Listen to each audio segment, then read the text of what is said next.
sa manga. Araw-araw mo na ba yun?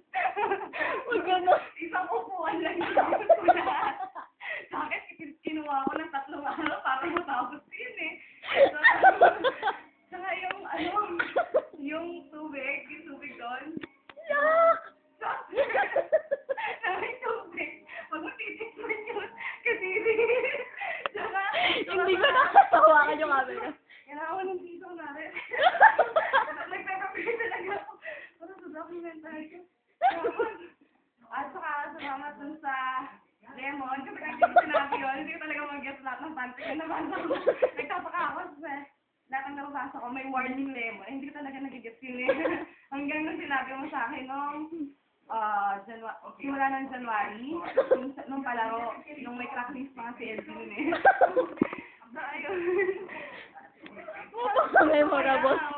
Sayaw kayo. Mamaya. Mamaya na. Ayun lang. Tapusin mo muna. Salamat sa pag-imbita dito. Saka, nag-enjoy ako kanina sa pagtatabi sa kwarto. Kahit nakakapula ko sa kwarto sa Pilipinas. Nabasa ko na nga yung comment mo eh. Sa mga galing.